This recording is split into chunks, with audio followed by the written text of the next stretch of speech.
보겠습니다. 시작. 너희가 다시 태어난 것은 썩을 씨에서 난 것이 아니요 썩지 아니할 씨에서 난 것이니 살아있고 영원히 거하는 하나님의 말씀으로 된 것이니라. 모든 육체는 풀과 같고 사람의 모든 영광은 풀의 꽃과 같으니라. 풀은 마르고 그것의 꽃은 떨어지되 오직 주의 말씀은 영원토록 지속되나니 복음으로 너희에게 선포된 말씀이 이 말씀이니라. 그러므로 모든 악의와 모든 교활함과 위선과 시기와 모든 비방하는 말을 버리고 새로 태어난 아기들로서 말씀의 순수한 젖을 사모하라. 이것은 너희가 그 젖으로 말미암아 성장하게 하려 함이라. 아멘. 자, 마지막 구절 시작. 너희가 주께서 은혜 주신 것을 맛보았으면 그리하라. 기도하겠습니다. 하나님 아버지, 오늘 이 시간 저희들이 주님 앞에 나와 말씀을 대할 때 이 말씀 안에서 거할 수 있도록 또한 인도해 주시고 성령께서 이 모든 것을 주장해 주시며 저희들에게 필요한 대로 일러 주시기를 원합니다. 하나님, 저희들이 말씀을 듣기만 하는 자가 아니라 듣고 행하는 자가 되고 순종하는 자가 되게 도와주십시오. 하나님, 머리로만 하나님을 알아가는 사람이 아니라 실제적인 삶으로 또한 하나님의 말씀의 능력이 우리의 삶을 통해서 나타날 수 있도록 역사해 주시기를 원합니다. 주님, 이 시간을 주님께 온전히 의탁하고 모든 우리의 중심이 또 모든 것들의 초점이 주님께 맞춰지기를 원하고 주님께서 영광 받으시기를 원하오며 우리 주 예수님의 귀한 전함을 받들어 기도합나이다. 아멘. 자, 오늘은 제가 구원과 성장을 위한 기초 말씀 바로 구원과 성장을 위한 기초로서 하나님의 말씀에 대해서 말씀을 드리고자 합니다. 하나님께서 이 세상을 말씀으로 지으셨습니다. 이스라엘의 문제점들이 바로 이 말씀을 제대로 그들은 순종하지 않고 믿음으로 또한 섞어서 받아들이지 않았기 때문에 그들의 영적인 문제가 일어났습니다.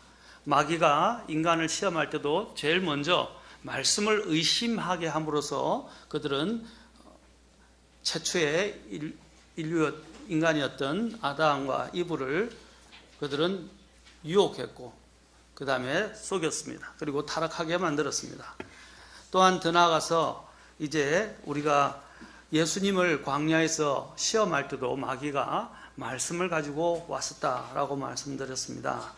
성경이 항상 성경의 주제는 예수 그리스도입니다. 우리가 생명을 얻고 생명을 풍성히 얻기 위해서는 바로 하나님께서 우리에게 주신 성경을 상고하고 성경을 탐구하는 것이다.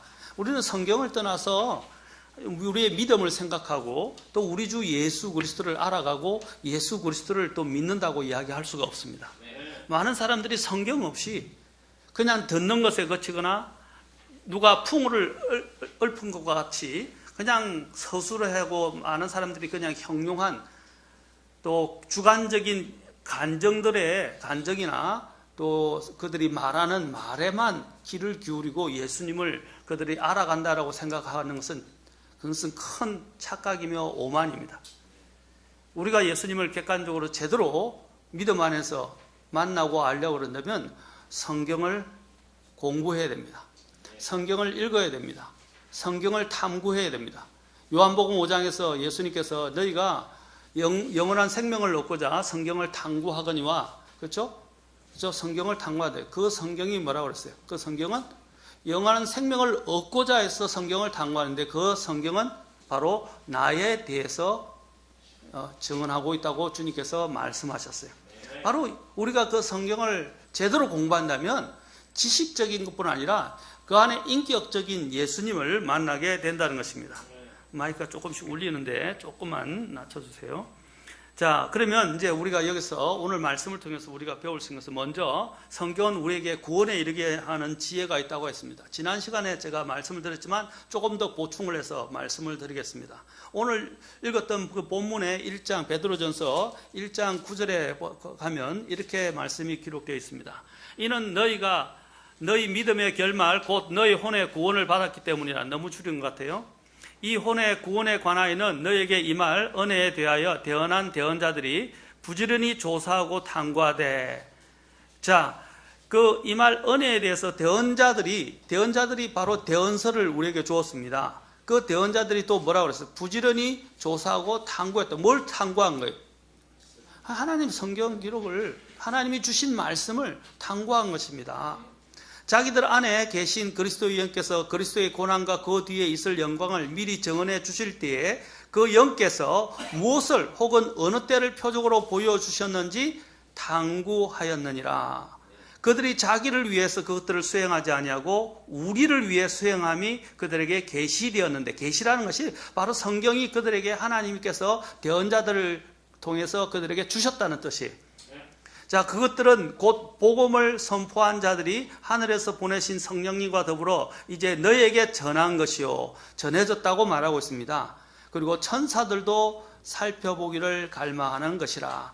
이 말씀에는 뭐가 들어있다고 했어요? 바로 믿음의 결말, 곧 혼의 구원에 대해서, 이 구원에 대해서, 그렇죠? 대언자들이 이것을 계시를 받아서 우리에게 전해주었고, 또 부지런히 조사하고 탐구했고, 그렇죠?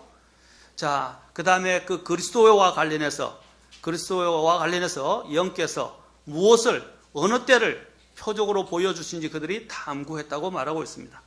그리스도를 알려면 성경을 탐구해야 됩니다. 베드로전서뿐 아니라 또한 우리가 지난번에 읽었던 디모데후서에서도 동일하게 말하고 있죠. 디모데후서에서 뭐라 그랬습니까?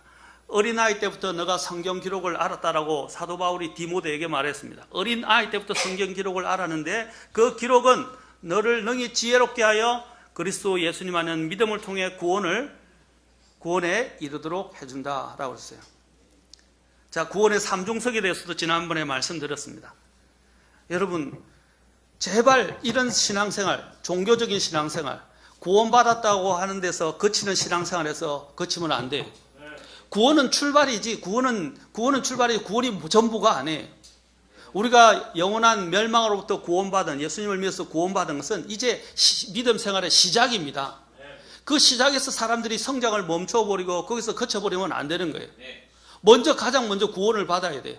그러나 구원에서 거치면 안 된다. 많은 사람들이 구원에서 거쳐버리고 더 이상 진보하지 않고 더 이상 영적으로 성장하지도 않고 더 이상 이제 그리스도인의 모습과 삶이 나타나지 않는다면 그것은 하나님을 제대로 잘못 알고 있는 것입니다. 하나님이 그렇게 하도록 우리를 구원시키지 않았다는 것이에요. 많은 사람들이 구원받은 그 자체에서 안주하고 거기서 머물러 있고 그 이상 나아가지를 않아요.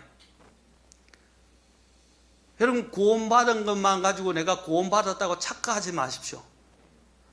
여러분이 만약에 진보가 없다면, 영적인 성장이 나타나지 않는다면 그 구원의 진위를 의심해 볼 필요가 있습니다. 100번 내 구원에 대해서 다시 한번 돌아보고 살펴보아서 내가 구원을 점검해서 구원받은 날을 확고하는 게 더 나아요. 어떤 사람들은 우리가 구원받았는데 왜 자꾸 구원을 의심해야 돼? 라고 이야기해요. 의심하라는 게 아니고요, 내가 정말 구원받았는지를 어떻게 했어요? 점검하라고 돼 있어요. 점검. 그래야 내가 그리스도의 사람, 만약에 여러분들이 내가 구원받았네 하고 혹시 착각하고 살다가 자신이 죽었는데 일어나 보니까 구원을 못 받았어요. 착각 속에서 자신이 구원받았다라고 착각하고 있는 거예요. 영접만 했다고 해서 구원받는 게 아니에요. 성경이 말하는 진정한 영접은 인격적으로 예수님을 제대로 만나고 예수님과 함께 교제하는 거예요. 그래서 고린도후서 13장에서는 뭐라고 말하고 있습니까? 너희가 믿음 안에 있는지 너희 자신을 살펴보고, 이그제민, 살펴보고, 그 다음에 뭐라고 했어요? 또 너희가 그것을 입증하라 그랬어요. 입증하라 그랬어요. 자기 자신을 살펴봐요. 진짜 나 구원받았냐? 예수님을 영접하면 구원받았다? 아니라고요. 그런 논리가 성립되지 않아요. 영접을 해야 되죠. 그러나 영접한 사람은 어떻다고 그래서 하나님의 생명이 그 안에 들어가기 때문에 그 생명은, 여러분 씨앗이 생명을 가지고 있는데 그 씨앗을 심으면 어떻게 해요? 생명 있는 씨앗은 흙을 그 밑에서 뚫고 싹이 나오고, 그쵸, 자라게 됩니다. 맞습니까? 근데 씨앗을 였는데 씨앗이 전혀 거기서 더 이상 싹도 나오지 않고 자라지 않고서 그냥 끝나버려요. 그러면 그것은 뭡니까? 생명이 없는 거, 죽은 것이에요. 그래서 야고보서가 이 믿음의 다른 면을 이야기합니다. 우리가 행위로 구원받는 건 아니지만 믿음이 정말로 생성되었다면 그 믿음은 행위를 가져온다는 것입니다. 그것이 야고보서가 강조하는 거예요. 행함이 없는 믿음은 죽은 것이라. 그것은 행함이 있어야 구원받는다는 말이 아니라 구원받은 사람은 행함이 나타난다. 그 행함은 뭐냐? 우리가 말하는 그런 인간적인 도덕적을 이야기하는 게 아니라 하나님이 말씀하신 것에 따라서 살아가게 된다는 거죠. 하나님의 능력에 따라 그 사람의 삶의 생명성이 나타나게 된다는 것입니다. 그러나 성경은 이 생명을 확고하게 우리에게 만들어줍니다. 보십시오. 우리의 하나님의 말씀은 어떤 일을 하는지 아까 베드로전서 1장 23절에서 뭐라고 말씀하십니까? 너희가 다시 태어난 것은 썩을 씨라고 말하고, 아까 씨에 대해서 이야기했죠? 썩을 씨에서 난 것이 아니요 썩지 아니할 씨에서 난 것이니 살아있고 영원히 거하는 하나님의 말씀. 하나님의 말씀을 여기서 뭐라고 묘사하고 있습니까? 살아있고 영원히 거한다. 그래서 죽지 않는다, 썩지 않는다 말이에요. 그 말씀이 들어가게 되면 생명을 역동하게 되어 있다는 것입니다. 육체는 아까 풀과 같이 또 사람의 모든 영광도 다 풀과 같이 다 시들고 사라지지만 그러나 하나님의 말씀, 그것이 우리의 마음속에 심겨지기만 한다면 그 말씀은 어떻게 해요? 계속 살아서 역사하게 된다는 거죠. 우리를 변화시키고 우리로 하여금 천국으로 갈 수 있도록 만들어주는 것이 하나님의 말씀이에요. 그래서 너희가 거듭나게 된 것은, 다시 태어난 것은 바로 이 영혼이 거하고 살아있는 하나님의 말씀으로 된 것이다 라고 그랬습니다. 그리고 그 말씀은 이제 우리의 구원에만 그치지 않는다는 것입니다. 이제 구원에서 더 나아가서 이것은 우리를 성장시켜주고 변화시켜주는 역사를 하게 되는 것입니다. 여러분 사도행전을 가서 보면 사도행전 17장에 데살로니가 교회 성도들이, 데살로니가 교회가 굉장히 부흥을 하게 되고 많은 사람들이 구원을 받게 되었어요. 그 이유가 뭐냐면 그때 그 데살로니가 있는 성도들이 사도 바울이 가르치는 그 말씀 앞에 어떻게 그들이 반응했는가 하는 것입니다. 정말 구원받는 사람들의 이 마음의 태도가 달라진다는 것입니다. 이 마음이 돌짝밭이 같이 되어 있는데, 길가밭처럼 되어 있는데 딱딱한데 그 말씀이 심겨져서 안에 뿌리를 내리고 싹을 트고 살아나야 되는데 그 안에서 뿌리를 내릴 수도 없고 싹을 낼 수도 없는 상태가 된다면 그 밭은 무슨 밭이냐면 생명을 잉태할 수 없는 밭이 되는 거예요. 그 밭이 정말로 생명을 잉태하려면 말씀을 받아들이는 자의 태도가 달라야 한다는 것입니다. 정말로 구원받은 사람들은요, 그 말씀을 대하는 태도. 자, 예수님의 복음의 말씀을 들을 때 그 말씀을 들으면 그 말씀 앞에서 어떻게 되면 떨게 돼요. 어떻게 떠느냐? 나는 정말 죄인이다. 나는 정말 지옥에 갈 수밖에 없다. 나는 정말 어떻게 해야 될지를 모르겠다. 내가 이런 죄를 갖고 산다면 영원히 멸망할 수밖에 없다. 하나님의 그 말씀이 내 안에 있는 죄를 막 불러일으키고 나에게 죄책감을 가져다 주고 나라에 가면 이제는 나는 죽는구나 하는 그 생각을, 지식을 불러일으킨다는 것입니다. 바로 내가 죄인임을 정말로 깨닫는다는 거죠. 그 다음에 어떻게 되냐면 내 마음을 열고 내가 어떻게 해야 구원을 받을 수 있을까 하고 내 마음을 열고 나를 위해서 행해주신 그 예수님이 십자가에서 행해주신 일과 또 그 인격적으로 예수님이 나의 유일한 구원자와 주님이시라는 사실을 믿고 그분을 마음으로 받아들인, 그게 영접이에요. 진짜 영접이에요. 그리고 그분을 의지하고 이제 그분을 위해서 살아가겠다고 결단을 하게 되는 것입니다.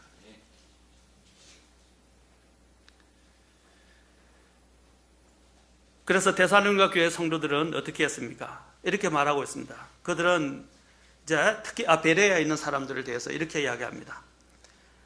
데살로니가에 있던 자들보다 더 고귀하여 온전히 준비된 마음으로 말씀을 받아들이고 그리고 그것들이 그러한가 하여 날마다 성경 기록들을 탐구함으로 인해서 어떻게 했냐면 그들 중에 많은 사람이 믿게 되었다라고 되어 있어요.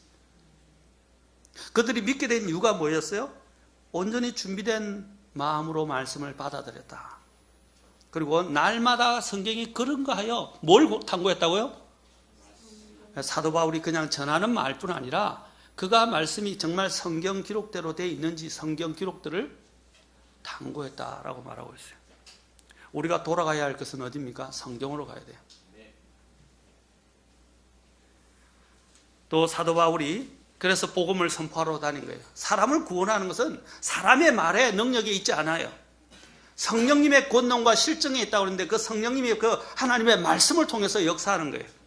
우리가 복음을 전할 때 사람의 간정을 통해서 복음을 전할 수도 있지만 그 간정 속에는 뭐가 들어있으냐면 내가 하나님의 말씀을 통해서 말씀의 씨를 통해서 어떻게 구원받는지를 이야기해야 돼요. 말씀에 대한 확신이 없는데 어떻게 구원받을 수가 있어요?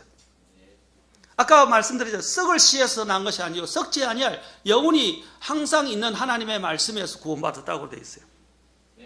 그래서 사도 바울이 내가 그리스도의 복음은 바로 말씀을 해요. 복음을 부끄러워하지 아니하느니 이는 그 복음이 믿는 모든 자를 구원에 이르게 하는 하나님의 권능이라고 그랬어요. 사도 바울이 권능을 가진 것이 아니고 그 하나님의 말씀을 담고 있는 그 사도 바울이 전하는 그 선포한 말씀이 권능을 갖고 있는 거예요.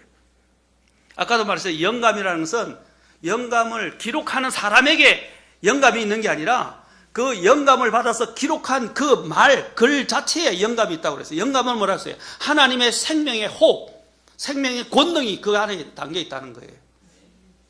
글자에 있는 것이지. 자, 왕의 말에 힘이 있다고 그랬어요. 권세가 있다고 그랬어요. 잠언에 보면. 왕의 말에 권세가 있다고 그랬는데 왕의 말에 권세가 뭐예요? 그 왕의 말을 옮기는 그것을 전령이 그 메시지를 가지고 가서 어명을 내립니다. 어명을 갖다 줍니다. 자, 어명을 갖다 줄 때 사람들이 그 어명 앞에 바짝 엎드립니다. 어명을 받을 때. 맞습니까? 자, 그 어명을 전하는 사람의 권능이 있는 거예요. 그 어명을 가지고 전달하는 그 전달되어진 그 메시지 안에 권능이 있는 거예요. 메시지 안에 있다는 거죠. 그래서 사도 바울이 내가 그리스도의 복음을 부끄러워하지 아니하느니 이는 그 복음이 믿는 모든 자를 구원에 이르게 하는 하나님의 권능이 된다고 그랬어요. 그리고 그 복음에는 뭐가 있냐면 하나님의 의가 나타나서 믿음에서 믿음까지. 첫 번째 이 믿음은 무엇입니까? 구원받는 믿음이에요. 영원한 형벌로부터. 그 다음에 그 두 번째 믿음은 뭡니까? 삶과 그 다음에 영광에 이르는 믿음이에요. 그것은 바로 우리의 삶과 연관되어 있다는 거예요.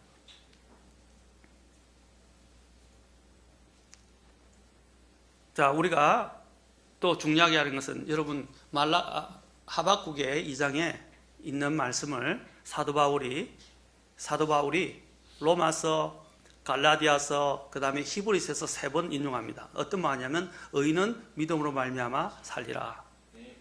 3번 인용해요, 성경에서. 자, 여러분 잘 들으십시오.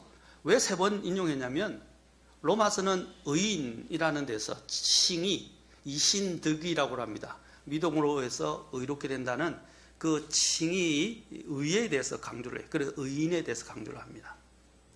갈라디아서는 뭐냐면 믿음에 대해서 이야기해요. 행위가 아니라 믿음으로 구원받는다. 그렇죠? 그런데 히브리서는 뭘 강조하냐면 이제 의인은 아까 로마서가 의인을 강조한다면 갈라디아서는 믿음을 강조해요. 그런데 히브리서는 뭘 강조하냐면 바로 살리라라는 것을 강조하고 있어요. 믿음의 영웅들이 어떻게 살았냐 하는 것을 강조하는 거예요. 그래서 아까 믿음에서 믿음까지 계시되었다고 이야기할 때 또 의인은 믿음으로 살리라 할 때 강조되는 게 뭡니까? 말씀을 듣는 것이 아니고 말씀을 가지고 사는 것에 대해서 이야기를 하는 거예요. 구원받은 사람의 특징 중에 하나가 바로 이 말씀을 가지고 사는 거예요. 그런데 말씀을 듣는 데서 그치는 사람들이 너무 많아요. 내가 구원받았다는 것에 안주하는 사람들이 많아요. 그 종교생활이에요. 이젠 종교생활 청산해야 됩니다. 우리가 일반 교회 성도들하고 다르다고 하는 이유가 뭡니까? 일반 성도들을 제가 비하해서 말씀드리는 게 아니에요. 많은 사람들이 구원의 개념도 없고 구원을 받았다고 해도 구원이 무엇인지도 몰라요. 그리고 구원 생활을 어떻게 하는지도 몰라요. 심지어는 그런 사람들을 이제 호도하고 이렇게 현혹해서 데리고 간 사람들이 구원파들이에요. 내가 구원받았기 때문에 내가 무슨 짓을 해도, 무슨 생활을 해도, 어떻게 살아도 상관없다고 이야기하는 거예요. 구원이, 아까 이제 지옥의 형벌로부터 받는 구원이 전부가 아니라는 거죠. 그것은 이제 시작이에요. 믿음의 시작이에요. 성장하지 않으면 안 됩니다. 믿음이 없이는 하나님을 기쁘시게 할 수 없는데, 믿음은 어떻게, 아까 믿음에서 믿음까지 계시되었다고 했는데, 믿음은 성장해야 돼요. 구원의 그 구원 얻는 믿음은 이제 시작에 불과해요. 이제는 그 믿음이 성장을 해야 되고, 그 믿음이 이제 하나님을 기쁘시게 하는 자리까지 나아가야 됩니다. 그래서 아까 베드로전서에서는 아까 1장 23절에서부터는 어떻게 해요? 구원에 대해서 이야기를 해요. 그런데 2장 1절부터 3절까지를 보세요. 이제 뭐에 대해서 이야기하는가 보세요. 2장 1절부터 3절까지 가서 베드로전서 봅시다. 무엇에 대해서 이야기를 하는지. 이제 구원에서만 그치지 않는다는 거죠. 자, 보세요. 그러므로 모든 악의와 모든 교활함과 위선과 시기와 모든 비방하는 말을 버리고, 이제 그리스도인이 된다면 달라진다는 거죠. 달라지는 거예요. 어떤 걸 버립니까? 과거에 우리가 살았던 그런 죄악들, 교활함들, 악의들, 위선, 시기, 비방하는 말, 이런 것들을 이제 버린다는 거죠. 그 다음에 2장 2절 3절 같이 다시 읽겠습니다. 시작. 새로 태어난 아기들로서 말씀의 순수한 젖을 사모하라. 이것은 너희가 그 젖으로 말미암아 성장하게 하려 함이라. 너희가 주께서 은혜로우신 것을 맛보았으면 그리하라. 보십시오. 여기 뭐라고 그래요? 2장 새로 태어난 아기들로서. 자, 새로 태어난 아기, 이 말은 뭐예요? 이제 거듭났다, 구원받았다는 거예요. 자, 구원받은 사람들로서, 각 구원받아서 이제 새로 태어난 아기들로서 이제 말합니다. 말씀의 순수한 젖을 사모하라. 아기들이 자라려면 어떻게 해야 돼요? 태어나면 끝이 아니잖아요. 아기들이 자라려면 젖을 먹어야 되잖아요. 젖. 그런데 엄마의 젖은 정말로 다른 것들이 섞이지 않고 모든 영양분이 다 그 안에 다 들어있어요. 그래서 아이들이 젖만 먹어도 되는 거예요. 젖에는 모든 면역 성분뿐 아니라 모든 영양이 다 들어있어요. 정말 하나님 놀랍게 만들었어요. 그 젖을 먹고 아이들은 2년 또는 3년 동안 자랍니다. 어떤 애들은 뭐 빨리 끊는 애들도 있지만, 또 젖이 안 나온 사람은 모유 대신 이제 분유를 먹기 시작하지만, 젖만큼 좋은 음식이 없어요. 아이들은 젖만 먹어도 살 수 있어요. 젖 안에는 모든 게, 여기서 성경을 뭐라고 그랬습니까? 그 젖에 이야기하면서 말씀에 순수한 젖이라고 됐어요. 계획성이 신령하다 그랬는데 신령한 게 아니고 순수한. 그 안에는 이물질이나 더러운 것이나 우리에게 몸에 해로운 것이 하나도 없다는 거예요. 순수한 말씀의 젖을 사모하라. 자, 그 이유에 대해서 이야기합니다. 이것은, 그 목적은 이 말입니다. 그 목적은 그 젖으로 말미암아 너희가 성장하게 하려 함이라. 개역 성경은 이걸 어떻게 변개시켰냐면, 개역 성경은 너희가 그 젖으로 말미암아 구원에 더 이르도록 자라게 하려 함이라 그랬어요. 여러분, 우리가 구원에 계속 구원을 못 받아서 구원에 이르도록 자라기 위해서 말씀을 먹는 거예요? 예, 성경은 구원에 이르는 지혜가 있어요. 그러나 여기서는 지금 전제가 뭐예요? 새로 태어난 아기, 구원받은 사람들이었어요. 이제 구원받은 사람들은 어떻게 해요? 우리가 구원받기 위해서 계속 말씀을 먹는 게 아니에요. 이제 구원받은 사람들이 성장하기 위해서 말씀을 먹는 거예요. 구원받지 못한 사람들은 구원받기 위해서 말씀을 보아야 되겠지만, 구원받은 사람들, 새로 태어난 아기들로서 구원받은 사람들은 이제 성장하기 위해서 말씀을 계속 먹어야 된다는 거예요. 그 말씀의 순수한 젖을 계속 뭐라고 그랬어요? 저도 아이를 키워봤지만, 아이가 제일 먼저 아이를 놓으면 어떻게 합니까? 엄마 젖무드을 얼마나 잘 아는지, 엄마 젖을 금방 알아요. 뭔가, 심지어는 제가 이제 여름에 옷을 벗고 있었는데, 러닝을, 애를 안 하니까, 이게 좋은지, 제가 거기 있는 걸 만지면서 그게 젖인 줄 알고 막 가서 대서 빨더라고요. 애들은 본능적으로 뭡니까? 무엇을 찾아요? 자신이 빨 젖을 찾는단 말입니다. 그리스도인들이 본능적으로 거듭나게 되면 무엇을 찾게 됩니까? 하나님의 말씀을 찾게 돼 있어요. 하나님 말씀이 궁금해지기 시작합니다. 하나님 말씀이 어떤 말씀인지, 나를 구원하신 예수님이 어떤 분인지 알기를 원하고, 또 그 안에 어떤 놀라운 것들이 있는지 자꾸 알기를 원한다는 거죠. 왜? 젖을 먹어야 성장하기 때문에. 여기서 뭐라 했어요? 새로 태어난 아기들로서 말씀의 순수한 젖을 사모하라 그랬어요. 사모하라. 여기에 사모하다는 말은 킹제임스 성경에서 뭐라고 되어 있어요? desire. 갈구하고 바란다는 거예요. 아이가 아까 그랬죠. 아이를 안으면 아이가 제일 먼저 찾는 게 뭐예요? 말씀의 무덤을, 말씀 죄송합니다. 젖무덤을, 젖을 찾는다고 그랬어요. 마찬가지로 구원받은 사람들이 제일 먼저 찾게 되는 게 뭐냐? 하나님의 말씀이에요. 그리고 그 말씀을 찾게 돼야 성장을 하게 됩니다. 배가 고프잖아요. 영적으로 허기지게 돼요. 그것을 말씀을 통해서 공고를 받고자 하는 열망이 생긴다. desire, 열망이 생기게 되는 거예요. 바람이 생기게 된다는 거예요. 그리고 3절에 보면 이렇게 말했어요. 너희가 주께서 은혜로우신 것을 맛보았으면 그리하라. 이 두 가지 해석이 있어요. 이 구절은요. 해석의 차이가 있는데 킹제임스 성경을 자세히 보시면 너희가 그랬다면 하나님의 은혜로우심을 맛보게 되는도다 라고도 이야기를 해요. 자, 무슨 뜻이냐면 두 가지 뜻을 다 말씀드리겠습니다. 여러분들이 젖의 맛을 보면 어떻게 되죠? 젖을 먹는 애들은 분유를 주면 분유 안 먹어요. 다른 거 안 먹어요. 젖의 그 순수한 맛을 알았거든요. 그 맛은요, 깊이가 있어요. 기품이 있어요. 그래서 그 젖을 맛보면 다른 걸 맛보지 못해요. 여러분들이 저희 집에서 밥을 먹을 때, 저희 집사람이 요리를 할 때 항상 MSG를 쓰지 않습니다. 그래서 미용 같은 걸 섞지 않아요. 조미료를 넣지 않아요. 그냥 만들기 때문에 항상 그걸 먹으니까 밖에 나가서 음식을 먹으면 그 음식 맛에 그 조미료 맛이 저희 코를 찌르고 제 입맛에 막 들어와요. 그래서 사실 밥맛이 별로 없어요. 먹긴 먹는데 오히려 집에서 먹는 맛만큼 좋은 게 없어요. 그리고 여러분들이 그 진짜 순수한 것들을 제대로 알기 시작하면 성경에서 뭐냐면 순수함에 아름다움이 있다고 그랬어요. 이 아름다움은 뭡니까? 그냥 그 자체적으로 모든 것들이 결백할 때, 깨끗할 때 아름다움이 더 있어요. 여러분들이 현란하고 굉장히 오색으로 찬란한 것들 계속 봐보세요. 지레서 보지 못합니다.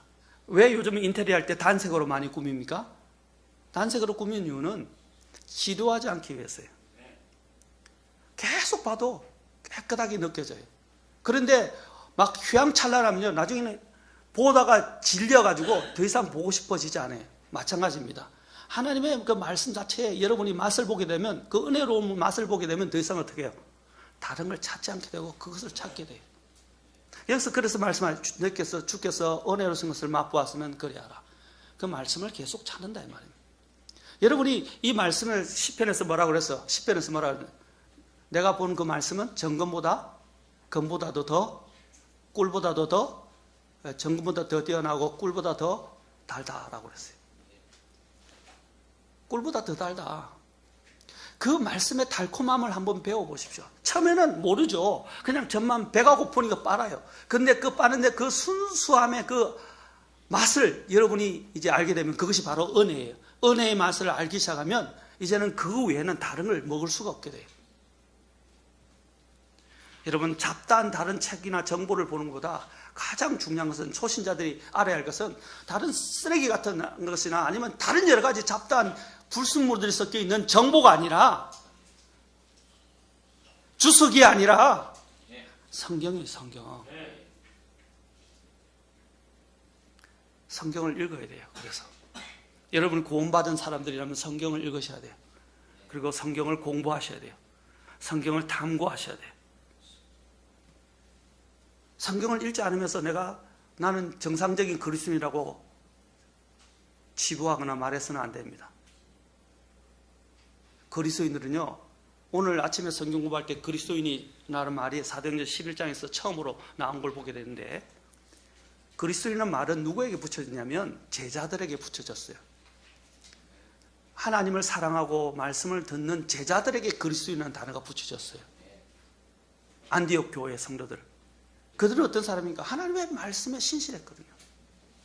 제자들, 하나님의 말씀을 가지고 따르는 사람들에게 그리스도인이라는 말이 붙여졌어요. 내가 그리스도인이라고 공언하는 게 중요한 게 아니라 그리스도인다운 생명이 있어야죠. 그리스도인다운 모습이 있어요. 성경을 읽지도 않으면서 내가 그리스도인이다? 부끄러운 이야기예요. 성경을 공부도 안 하면서 내가 그리스도인이다? 하나님의 말씀을 듣지도 않으면서 내가 그리스도인이다 라고 이야기하지 마세요. 히브리인들에게, 유대인들에게 예수님께서, 하나님께서 말씀하신 첫 번째 그들의 신명기의 명령이 뭐예요? 들으라, 쉐마. 들으라 라는 거예요. 들으라 이스라엘아. 말씀을 들어야죠. 개인적으로 읽으면서 하나님의 말씀을 듣고 또 설교 말씀, 선포되는 말씀을 통해서 여러분 말씀을 제가 왜 이렇게 강조하는지 아십니까? 이렇게 강조하는데도 성경을 안 읽는다는 거예요. 성경을 읽으면서 묵상을 하지 않는다는 거예요. 요즘 사람들은 배고픈 걸 못 참아요. 너무 풍부하고 너무 먹는 것에 길들여져서 금식이라는 것도 모르고 배고픈 걸 못 참아요. 길들여졌잖아요. 저는 하나님의 말씀에 대해서 배고파서 못 견디는 사람들이 되면 좋겠습니다. 하나님의 말씀을 읽지 않으면 난 건질건질하고 도저히 이 잠을 이룰 수 없어서 성경을 읽어야 된다는 그런 사람들이 되기를 원합니다. 아멘? 이제는 달라져야 돼요. 내가 그리스도인이라고 한다면, 내가 구원받은 사람이면 달라져야 돼요. 시간 없다고 이야기하지 마세요. 시간 있어요. TV 볼 시간이 있고요. 핸드폰 볼 시간이 있고요. 인터넷 할 시간이 있고요. 그렇죠? 다른 사람 쳐다볼 시간이 있어요. 근데 성경 읽을 시간이 없다? 그건 거짓말이에요.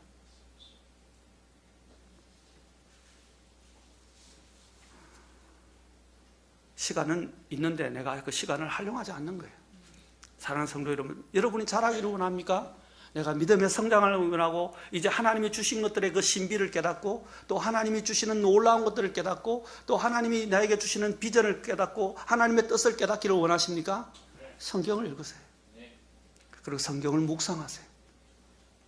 그러면 이 세상이 주지 못하는 신비한 것들과 엄청난 보물들이 그 안에 들어 있습니다. 성장을 해야 합니다. 성장 없이는, 말씀 없이는 성장할 수 없습니다. 사람이 태어나서 정상적으로 성장하지 못한다면 한마디로 불행이라고 할 수 있을 것입니다. 그러므로 사람은 태어나서 정상적으로 성장해야 하고 이와 마찬가지로 우리의 믿음의 성도들도 믿음 안에서 성장해야 한다는 것입니다. 성도라면, 구원받은 성도라면, 신자라면 믿음 안에서 영적으로 성장해야 합니다. 그러려면 어디에 기반을 둬야 됩니까? 성경에 기반을 둬야 하는 것입니다. 유대인들의 신자들의 문제는 무엇입니까? 유대인 신자들의 문제가 뭐였어요? 그들은 들었던 구원받은 그 말씀 안에만 머물러 있었던 것이에요. 영적 갓난아기에, 아까 태어난 갓난아기에 머물러 있던 것이에요. 그래서 사도 바울이 너무 답답해서 히브리서 5장에서 이렇게 기록하고 있습니다. 히브리서 5장으로 가서 보겠습니다. 히브리서 5장 12절부터 보겠습니다.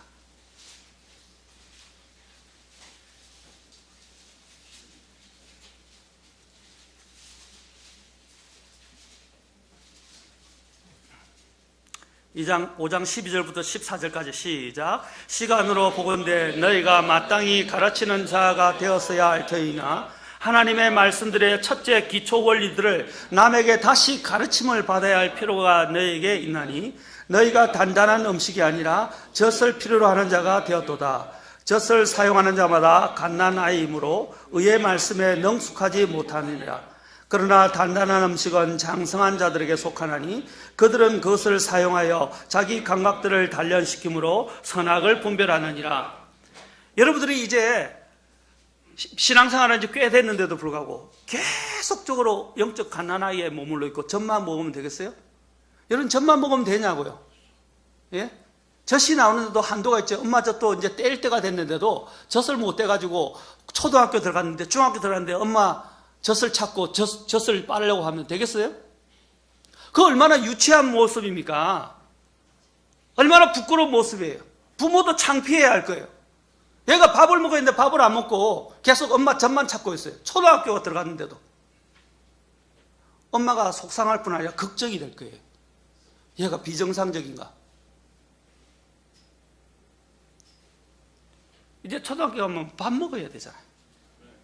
그리고 나와서는 더 이제 단단한 음식도 먹어야 되잖아요. 맞습니까? 여기 보면 성경에서 뭐라고 그랬어요? 그들이 오히려 이제는 기초 원리들을 다른 사람에게 가르쳐 줘야 될 위치에 있는데 오히려 계속 배워야 되는 위치에 있었어요. 계속 갓난아이처럼 젖을 먹으니까 또 뭐라고 말합니까? 단단한 음식을 먹을 수도 이도 계속 빨기만 하니까 이가 시원찮아지는 거죠. 그리고 또 더 나가서 5장 13절에 뭐라고 그랬어요? 의의 말씀에 능숙하지 못하다 그랬어요. 의의 말씀에 능숙하다는 말은 뭡니까? 단단한 음식처럼 되어서 5장 14절에 뭐라고 그랬어요? 나중에 보겠지만 자기 감각들을 단련시킴으로 선악을 분별한다 라고 그랬어요. 선악을 분별한다. 그리고 그것을 히브리서 6장에서는 또 뭐라고 하느냐? 히브리서 6장으로 가면 또 뭐라고 이야기합니까? 바로 그 뒤에 히브리서 6장에서는 그것을 또 이렇게 지적합니다. 히브리서 6장 가서 보겠습니다. 자, 그러므로 우리가 그리스도의 교리의 기초 원리들을 떠나서 이제 초보적인 그 원리에서 떠나는 말이에요. 이 초보적인 원리가 뭐예요? 그거 나와요. 죽은 행위들로부터의 회개와 하나님을 향한 믿음과. 그러니까 이 말은 뭐냐? 다시 쉽게 여러분들에게 적용해서 제가 쉽게 풀어서 설명해 드릴게요. 적용해서 말씀드릴게요. 뭐냐면 죄짓고 회개하고 죄짓고 회개하고 죄짓고 회개하고 내가 구원받았다고 생각했다가 구원을 의심했다가 다시 죄짓고 또 구원을 의심하고 회개하고 구원받았다고 느꼈고 또 구원을 의심해서 또 죄짓고 구원을 의심하고 그런 반복된 삶을 산다는 거예요. 죄짓고 회개하고 죄짓고 그 원리 테두리를 못 벗어나는 거예요. 맨날 죄짓고 회개하고 이제 그러니까 내가 구원받았나? 진짜 구원받았나? 아니 그것을 이제 떠나야지. 구원받았으면 이제 구원받은 사람답게 살아가야 되는데 그 원리에서 사는 거예요. 이제는 그 원리를 뭐라 그랬어요? 기초 원리들을 떠나 완전함으로 나아가라 라고 말하고 있어요. 완전함으로 나아가라. 그리고 의의 말씀에 능숙하고 이제 선악을 분별하는 사람으로 나아가야 된다는 것입니다. 계속 죄 속에서 헤매고 죄와 세상에서 온전히 분리되지 못하고 늘 세상적이고 육신적인 삶의 지배를 받아가는 그런 삶을 청산하란 말입니다. 그래서 벗어나라는 거예요. 우리도 보죠. 애가 중학교, 고등학교가 됐는데도 여전히 유치원 다니는 아이들 같은 유치원 장난감이나 갖고 계속 놀고 있고요. 자기 장난감 아무도 못 뺏어가게 하고요. 그렇죠? 계속 동생하고 싸우고요. 그러면 어떤 마음이 들겠어요? 걔가 정상적이지 않다는 걸 여러분이 알 거예요.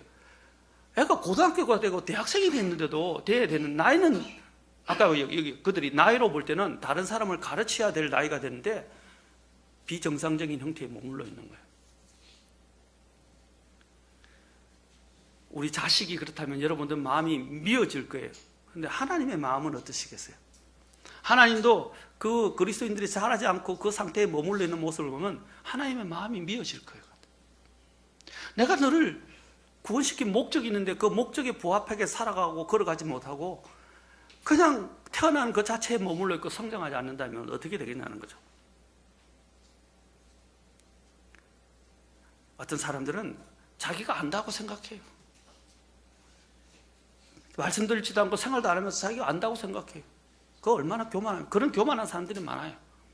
제대로 자신은 생활도 안 하면서 말씀 안에 거하지도 않으면서 말씀을 읽지도 않으면서 다른 거 온갖 것들 참견하고 다른 사람들에 대해서 비방하고 판단하고 심지어는 정죄하고 기본적인 생활도 되지 않으면서 무슨 선악을 분별한다고 다른 사람들에 대해서 이래라 나라 이렇게 이야기하는 거죠. 더 나아가서 우리는 성장하면서 다른 성도들을 섬기고 자신을 희생하여 드리고 또 구령하는 복음을 전해서 구령하는 일을 하지 않는 삶, 자기밖에 모르는 삶을 사는 사람들이 많아요. 그게 마지막 때에 자라지 않는 사람들의 특징이고 그게 마지막 때의 사람들의 특징을 짓는다는 거죠. 디모데후서 3장에 보면 마지막 때의 특징 중에 하나가 뭡니까? 가장 대표적인 게 잘하지 않고 디모데후서 3장 1절부터 5절에 보면 뭐라 그랬어요? 또한 이것을 알라 즉 마지막 날들의 위험한 때가 이르리라 사람들이 자기를 사랑하며 라고 했어요. 또 그 마지막 부분에 보면 뭐라고 되면 하나님을 사랑하기보다 쾌락들을 더 사랑하며 이게 마지막 때의 모습이에요. 이기적으로 변한다는 거예요. 사람들이 이기적이 된다는 거예요. 이기적인 사람은 뭐냐면 기독교는 정말 성경을 제대로 하면 이타적인 삶을 살게 돼요. 이타는 뭡니까? 다른 사람을 위해서 산다는 거죠. 예수님이 우리를 위해서 죽으셨던 것처럼 다른 사람을 위해서 산다는 거죠. 그런데 기독교인들이 계속 구원받았다고 하는데 다른 사람을 위해서 살지 않고 계속 자기 거 다오 나만 I problem 자기 자신에게만 집중된 삶을 사는 거죠. 그리스도인은 자기 자신만 집중해요. 이제 성장하면 어떻게 해요? 다른 사람과 관계를 맺어야 되고 다른 사람들 어떻게 배려하는가를 배워야 되는 거예요. 그렇죠? 아이들이 자라면. 그런데 아이가 대학교가 됐는데 자기밖에 몰라요. 온 우주의 중심이 자기밖에 아니에요. 그게 뭐냐면 자라지 못한 사람, 비정상적으로 잘못 자란 사람들의 특징이라 이 말입니다. 자란 사람들은요 이타적으로 변하게 돼요. 특히 왜? 주님의 생명이 이타적이니까. 자, 제가 더 중요한 성경에 굉장히 중요한 것들을 여러분에게 또 알려드리겠습니다. 첫 번째 아담은 뭐라고 불려졌죠? The living soul, 살아있는 혼이라고 되어 있어요. 개혁은 생명이 아니라 The living soul이라고 했어요. 그 자체가 살아있는 영이라고 했어요. 그런데 둘째 아담인 예수 그리스도를 만난 사람, 둘째 아담은 뭐라고 불려지냐면 살려주는 영이라고 되어 있어요. quicken, 살려주는 영이다. 그 예수님의 영을 받은 사람은 어떻게 하냐면 자기가 살아있는 이제 우리가 죽었던 영이 살아나면서 살아날 뿐 아니라 그렇죠? 이제 어떤 역할을 하냐면 살려주는 역할을 한다 이 말이에요. 그게 이타적인 거예요. 내 자신을 한번 잘 생각해 보세요. 나는 구원받았는데 내가 정말 성장했는가, 자랐는가, 자라지 않는가. 보면 내가 내 중심에서 이제 떠나서 이타적으로 변하고 하나님 중심적으로 바꾸어지고 있는가 한번 점검해 보아야 됩니다. 마지막 날의 특징이 뭐라고요? 사람들이 자기를 사랑하고 하나님을 사랑하기보다 쾌락들을 더 사랑하는 것이다. 우리는 어떻게 해야 뿌리를 내리고 믿음에서 굳건해질 수 있습니까? 우리 신자들은 바로 이 믿음이 이제는 성장해야 하는데 그 믿음이 말씀에 기초를 두고 생활을 해야 한다는 것입니다. 하나님의 말씀은 사람을 자라게 하고요, 사람을 변화시키고요. 변하는 것은 모양만 변하는 걸 말하는 게 아니에요. 개수를 이야기하는 게 아니에요. 그 안에 생명의 능력으로부터 시작해서 그 사람이 완전히 트랜스폼이라고 이야기해요. 완전히 변하는 거예요. 내적으로도 완전히 변하는 거예요. 그 사람의 영적 굳건함과 또한 번성과 열매를 보좌하는 것이 하나님의 말씀입니다. 자, 시편 1편으로 가서 봅시다. 하나님의 앞에서 성장하는 사람의 특징이 어떤 것이에요? 번성하는 사람의 특징, 열매를 맺는 사람의 특징이 어떤 특징입니까? 시편 1편에 이것을 제일 먼저 이것을 이야기하고 있어요.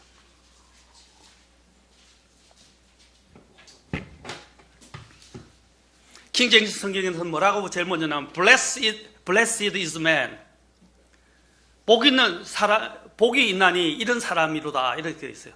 이런 사람이 복이 있다 이 말입니다. 어떤 사람이냐? 경건치 아니한 자들의 계획대로 걷지 아니하고 죄인들의 길에 서지 아니하며 조롱하는 자들의 자리에 앉지 않은 사람. 이런 사람은 복이 있다는 거예요. 자, 이런 사람은 복이 있나니. 자, 이 복이 어떤 사람이냐? 그는 단지 수동적인 소극적인 형태에서 그냥 경건치 아니한 자의 계획대로 걸어가고 죄인들의 길에 서지 않고 조롱하는 자의 자리에 앉지 않는 것만을 이야기하지 않아요.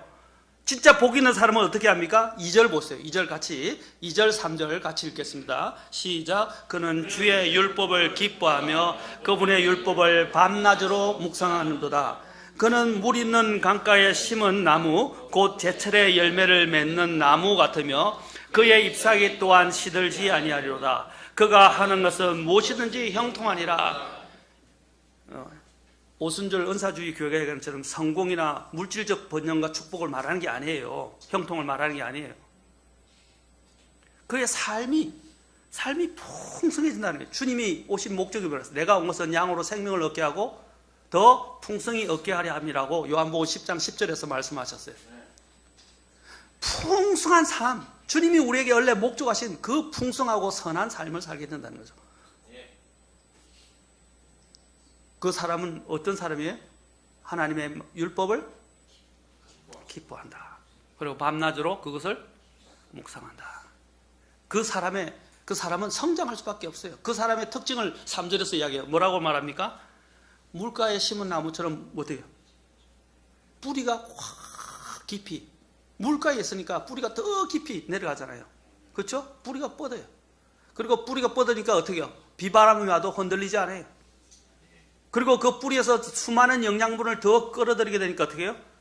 제철의 열매를 맺는다 이 말이에요. 그리고 그 잎사귀도 어떻게 해요? 여러분 영양분이 공부 안 되면 어떻게 해요? 그 잎사귀가 말라지게 하면서 가지가 말라가게 들어갑니다. 병이 들기 시작한다. 그런데 뭐랬어요? 그 잎사귀가 시들지 않는다 그랬어요. 계속 푸르다는 거죠. 풀을 뿐 아니라 어떻게 한다고 그랬어요? 열매를 제철에 받아서 계속 열매를 낸다 이 말이에요. 열매를 낸다 이 말이에요. 그가 하는 일은 무엇이든지 형통하리라. 예레미야 17장 5절부터 8절에 보면 이와 비슷한 유사한 형태는 한데 이런 사람을 뭐라고 그러냐면 똑같은 표현을 쓰고 있습니다. 똑같은 표현을 쓰고 있는데 불경건한 자들 사막에 있는 히스나무처럼 이야기를 합니다. 그것은 좋은 때가 와도 바람이 그 열기 때문에 그냥 곧 죽어버려요. 그런데 똑같은 표현을 쓰면서 그 사람을 뭐라고 단정하면 여기는 보면 하나님의 율법을 기뻐하고 율법을 밤낮으로 묵상하는 사람이라고 그랬죠. 시편에서는. 예레미야 17장 7절에서는 뭐냐면 주를 신뢰하는 사람이다 라고 말합니다. 그 사람은. 그리고 주를 소망으로 삼는 사람이다 라고 말합니다. 그 뒤에 특징은 8절에서 말하는 특징은 1장 3절에서 말하는 특징과 똑같아요. 그런 사람을 뭐라고 한다고? 주를 신뢰하고 주를 소망으로 삼는 사람이다. 자, 여기서 한 가지 우리가 알 수 있는 것은 하나님의 말씀을 가지면 어떻게 된다고요? 주를 더 신뢰하게 된다. 굳건해진다 이 말이에요. 믿음 안에. 또 하나는 뭡니까? 주를 소망 삼고 걸어가게 된다는 거예요. 소망이 더 분명해진다는 거예요. 그러면 그 사람은 어떻게 해요? 어떤 역경이 오고 어떠한 인생의 폭풍과 닥쳐도 흔들리지 않아요. 왜? 뿌리를 깊이 말씀에 내렸기 때문입니다. 또 한 번 더 요한복음 15장으로 가서 보겠습니다. 요한복음 15장에서는 또 이렇게 말합니다. 자, 요한복음 15장 4절로 가서 보겠습니다. 4절부터 8절에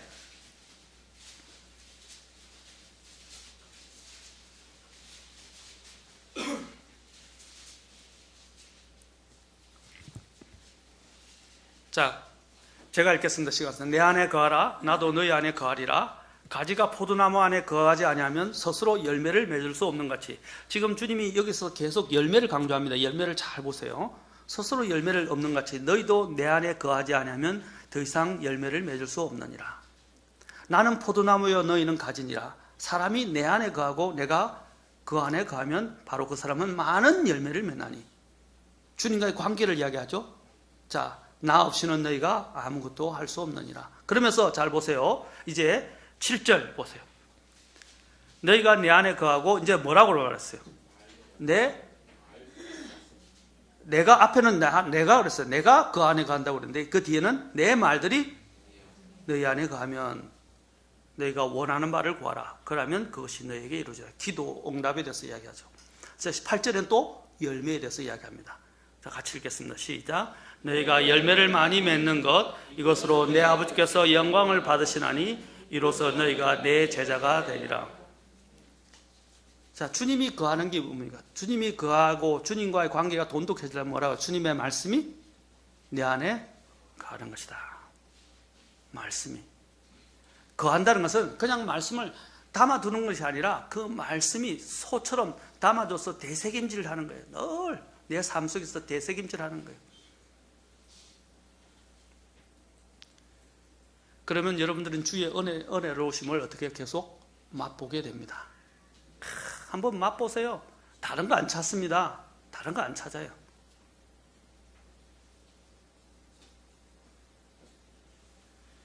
순수한 것은, 그래서 사도 베드로가 이제 마지막으로 사람들에게 무엇을 이제 부탁하느냐면, 아까 베드로전서에서 봤죠? 베드로후서 3장 18절로 가서 보겠습니다. 오늘 자, 베드로후서 3장 18절. 사도 베드로가 이제 마지막에 자신의 글을 마무리하면서 마지막 절에서 그가 당부하는 내용이 나와요. 또 아까 성장에 대해서 얘기했잖아요. 말씀의 순수한 젖을 사모하라. 이것은 너희가 그것으로 인해 자라게 하려 함이라 그랬어요. 성장에 대해서 이야기를 했어요. 그런데 이제 마지막에도 그가 당부를 하는 게 뭐냐? 자, 보세요. 오직 은혜 안에서 자라고 우리 주 구원자 예수 그리스도를 아는 것에서 자라라. 사도 베드로가 주장하는 것이 두 개예요. 바로 성장인데 또 하나는 뭡니까? 먼저 은혜와 그 다음에 말씀입니다. 그래서 은혜 안에서 자라라 그랬어요. 근데 그 은혜를 더 이상 정말 깊이 있게 맛보려면 어디 해야 돼요? 말씀 안에 들어가야 돼요. 그래서 뭐래요? 그리스도 예수 그리스도 아는 것, 바로 그 지식에서 자라라. 이 지식이라는 것은 제가 말씀드렸죠. 히브리서는 야다라고 이야기합니다. 이 야다라는 것은 제일 먼저 어디에 쓰냐면 아담이 이브를 알았더라. 동침, 우리 다른 사람들은 동침이라고 그러는데 알았더라는 건 동침이 포함되어 있죠. 그것은 그냥 알던 사람들이 혼인을 통해서 합쳐져서 이제 같이 잠자리도 같이 하고 더 완전히 그 사람을 알아가는 거죠. 그렇죠? 바로 이 야다라는 단어는, 알다라는 단어는 바로 그것을 말하는 거예요. 그냥 겉으로 보고 아는 것이 아니고 그 사람과 완전히 이제 탁 합해져서 완전히 그 사람을 인격적으로 확실하게 알아가는 것을 이야기하는 거예요. 여기서 이야기하는 것은 이 지식에서 자라가라는 말은, 그렇죠? 그냥 지식을 이야기하는 게 아니라 내 안의 삶을 바꾸는 생명의 능력이 나타나는 그 지식, 그 지식 안에서 이제 자라가라 라고 이야기하는 거예요. 자랄 수 있는 방법은 뭡니까? 하나님의 은혜를 계속 묵상하는 거예요. 내가 어떻게 구원받았는지, 하나님이 얼마나 선하신지, 하나님이 얼마나 오래 참으시는지, 하나님의 긍휼이 얼마나 대단하신지, 하나님이 얼마나 나를 사랑하시는지 늘 그것을 제대로 늘 점검하려면 어디로 가야 됩니까? 물론 묵상하면서 생각을 통해서 하지만 성경을 읽으면 나와요. 이게 왜냐하면 이 성경이 뭐예요? 하나님이 우리에게 주신 사랑의 편지예요. 그 예수님을 또 내가 사랑하고 그리워하는 그 예수님이 어떤 분인지를 내가 정말로 믿음으로 만지고 믿음으로 보고 믿음으로 느끼려면 어떻게 해야 돼요? 성경을 읽어야죠. 성경을 읽으면 어떻게 해요? 그분의 은혜를 만지게 돼요. 느끼게 돼요. 그리고 그 안에서 주님을 점점 더 깊이 있게 알아가게 돼요. 그리고 하나님의 뜻이 무엇인지 알게 돼요. 그분이 나에게 뭘 원하는지 알게 돼요. 내가 그분을 사랑한다면 그분이 원하는 것을 내가 행하고자 하지 않겠습니까? 그러면 내 삶이 어떻게 해요? 주님의 모습처럼 내가 변하기 시작해요. 내가 주님이 싫어하는 것을 멀리하기 시작해요. 주님이 원하시는 것 말을 내가 추구하기 시작해요. 그러면서 나는 변화가 일어나기 시작하고 이제 그 변화가 내 안에 자리 잡기 시작하면 그게 경건의 습성이, 경건의 모양이 되고 경건의 형태가 되고 그 경건이 어떻게 해요? 이제 나를 딱 이제 주님 안에서 열매를 맺는 삶으로 나아가도록 쭉 힘을 내준다. 그게 영적 성장이에요. 다음 시간에 우리가 계속해서 이제 영적 이 성장 관련해서 말씀의 능력과 말씀의 분별에 대해서 좀 더 우리가 살펴보도록 하겠습니다. 사랑하는 성도 여러분, 이제 구원받은 그리스도인이라는 그 자체에 공헌하는 데서만 머물러 있지 마십시오. 이제 적어도 저와 여러분이 오늘 그리스도인이라고 이야기한다면 핑계 대지 마시고 성경을 읽으십시오. 성경을 읽는 데만 그치지 마시고 성경을 묵상하십시오. 그리고 그 말씀 안에 거하고 그 말씀을 가지고 사십시오. 그 말씀이 내 안에 거하게 하십시오. 그래서 주님이 기뻐하시는 것이 무엇인지 알아가고 또 주님을 닮아가고 주님이 내게서 원하시는 그 생명의 역동을 통해서 나타나는 생명의 특징인 열매를, 주님이 기뻐하시는 열매를 내는 사람이 되길 바랍니다. 주님 앞에 뿌리를 내는 사람들은 누가 뭐라 하든 사람이 뭐라 하든 어떤 사람이 뭐라 하든 누가 나를 시험하든 그게 현혹되지 않아요. 거기에 의해서 좌우되지 않아요. 그거에 의해서 넘어지고 자빠지고 막 믿음이 일어났다 깔아앉았다 그렇게 하지 않아요. 업앤다운이 없어진다는 거예요. 저는 정말 여러분들이 확고한 가운데서 정말 꾸준하게 믿음이 성장해가면서 주님을 기쁘시게 하는 저와 여러분을 되기를 축원합니다. 그것은 오직 말씀을 통해서 이루어질 수 있습니다. 말씀을 통한다는 말은 말씀을 읽고 묵상하는 데 그치지 않는 거예요. 그것이 내 안에서 그에서 내가 그 말씀에 순종한다. 아까 히브리서를 통해서 의인은 믿음으로 살리라. 이제 거짓된 그리스도인의 위성과 모습들은 이제 청산하십시오. 이제 그 벗어버리십시오. 떠나십시오. 진정한 그리스도의 모습이 말씀을 통해서 여러분에게 일어나기를 주의 이름으로 축원합니다. 기도하시겠습니다.